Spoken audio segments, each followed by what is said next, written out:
আসসালামু আলাইকুম। Systematic math স্কুলের পক্ষ থেকে আপনাদের সবাইকে স্বাগতম।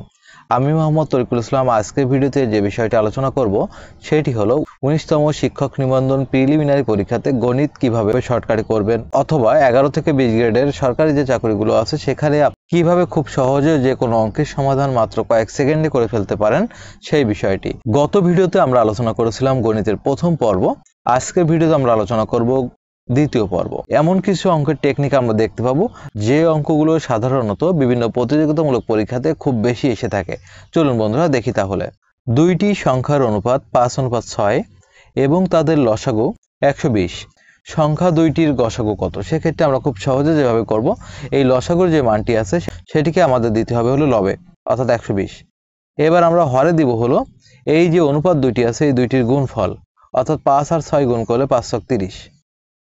0 0 কাটা, 3 12 ভিতরে যায় হলো 4 বার, অর্থাৎ গসাগুর মান হবে হলো 4। এটি হলো এই প্রশ্নের সমাধান। এভাবে আপনারা এই ধরনের অঙ্কগুলো সহজে করতে পারবেন। বন্ধুরা চলুন পরবর্তী অঙ্কটি দেখি। দুইটি সংখ্যার অনুপাত 5:7 এবং তাদের গসাগু 6 হলে, আগে ছিল লসাগু এবার হলো গসাগু, হলে সংখ্যা দুইটির লসাগু কত? সেক্ষেত্রে আমরা খুব সহজে মাত্র কয়েক সেকেন্ডে যেভাবে সমাধান করব, আমাদের মনে রাখতে হবে যদি অনুপাত দেওয়া থাকে এবং গসাগুর মান দেওয়া থাকে তাহলে লসাগু নির্ণয় করার জন্য এই তিনটি মান গুণ করে দিবেন। অর্থাৎ প্রথমে অনুপাত দুটির মান 5, 7, তারপর আমরা গসাগুর মানটি গুণ করব, অর্থাৎ এই 6। তাহলে 5 আর 7 গুণ করলে 5 7 35, 35 আর 6 গুণ করলে আসে হলো 210, অর্থাৎ লসাগুর মান হবে হলো 210। এইভাবে আপনারা সহজে করতে পারবেন। বন্ধুরা চলুন পরবর্তী অঙ্কটি দেখি। 60 জন ছাত্রের মধ্যে 42 জন ফেল করলে পাশের হার কত? পাশের হার কত? সেক্ষেত্রে আমরা যেভাবে নির্ণয় করব, যেহেতু আমাদের পাশের হার চাইছে সেহেতু আমরা কি করব, প্রথমে আমরা এই 60 থেকে 42 বিয়োগ করে দিব, তাহলে পাস করেছে যতজন সেটি নির্ণয় করতে পারবো। মোট যতজন ছাত্রছাত্রী ছিল সেটি দ্বারা ভাগ করব, অর্থাৎ 60 জন ছিল সে 60 দ্বারা ভাগ করব। করার পর আমরা গুণ করব, যেহেতু আমাদের পাশের হার চাইছে, হার বলতে বোঝায় শতকরা, সেক্ষেত্রে আমরা 100 দ্বারা গুণ করব। এই 0 0 আমরা কাটবো। এবার 60 থেকে 42 বিয়োগ করলে থাকে হলো 18, ভাগ হলো 6, গুণ হলো 10।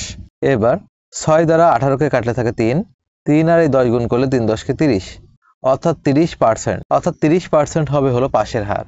বন্ধুরা চলুন পরবর্তী অঙ্কটি দেখি। 15% বৃদ্ধি পেয়ে বেতন 5750 টাকা হলে পূর্বের বেতন কত ছিল? পূর্বের বেতন কত ছিল? অর্থাৎ 15% বৃদ্ধি পাওয়ার পর হলো 5750, সেহেতু পূর্বের বেতন কত ছিল? আমাদের মনে রাখতে হবে যদি 15% বৃদ্ধি পায় সেক্ষেত্রে আমরা ক্রয় মূল্য ধরে নিতে পারি 100 টাকা। 15% বৃদ্ধি পাওয়ার কারণে 100-এর সাথে 15 যোগ হবে, সেহেতু 115 টাকা। আর যদি বৃদ্ধি না পেয়ে কমে যেত তাহলে বিয়োগ হতো। তাহলে 115 টাকা যদি বর্তমান বেতন হয় তাহলে পূর্বের বেতন ধরে নিতে পারি 100 টাকা, অর্থাৎ আমাদের পূর্বের বেতন নির্ণয় করার জন্য 100 ভাগ দিতে হবে হলো 115 টাকা। এবার আমাদের বর্তমান বেতন হলো 5750 টাকা, এই মানটি আমরা গুণ দিব, 5750 টাকা। 115 দ্বারা 5750-কে যদি আমরা কাটি তাহলে আসে হলো 50 আর 100 গুণ করলে আসে হলো 5000। এটি হলো এই প্রশ্নের সমাধান, অর্থাৎ পূর্বের বেতন ছিল হলো 5000 টাকা। এভাবে আমাদের 19তম শিক্ষক নিবন্ধন প্রিলিমিনারি পরীক্ষা অনুষ্ঠিত হওয়ার পূর্ব পর্যন্ত আমরা গণিতের বিভিন্ন ক্লাস আপলোড দিব। আপনারা গণিতের বিভিন্ন ক্লাস দেওয়া হবে এবং গণিত ছাড়াও সাধারণ জ্ঞান, ইংরেজি, বাংলা ক্লাস দেওয়া হবে, যেটি দ্বারা আপনারা উপকৃত হবেন বলে আশা করি।